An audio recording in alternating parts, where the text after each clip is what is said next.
பெண்களுக்கு ஆண்டுக்கு 1 லட்சம் ரூபாய் வழங்க காங்கிரஸ் கட்சிக்கு வாக்களிக்குமாறு விஜய் வசந்த் வேண்டுகோள் விடுத்தார். கன்னியாகுமரி மக்களவை தொகுதி காங்கிரஸ் வேட்பாளர் விஜய் வசந்த் தோவாளை வட்டார பகுதிகளில் தீவிரமாக வாக்கு சேகரித்தார். பிரச்சாரத்தின் போது பேசிய அவர், மத்தியில் காங்கிரஸ் ஆட்சி அமைந்தால் தேசிய ஊரக வேலைத்திட்ட தொழிலாளர்களுக்கு 400 ரூபாய் ஊதியம் வழங்கப்படும் என உறுதியளித்தார்.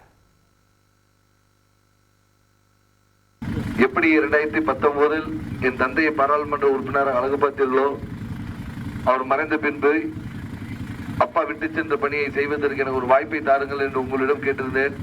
அந்த வாய்ப்பினை கொடுத்து என்னை பாராளுமன்ற உறுப்பினராகி உங்களுக்கு முதல் நன்றியும் தெரிவித்துக் கொண்டு மீண்டும் உங்களுக்கு சேவை செய்ய ஒரு வாய்ப்பினை கொடுங்கள் என்று கேட்டுக்கொள்கிறேன்.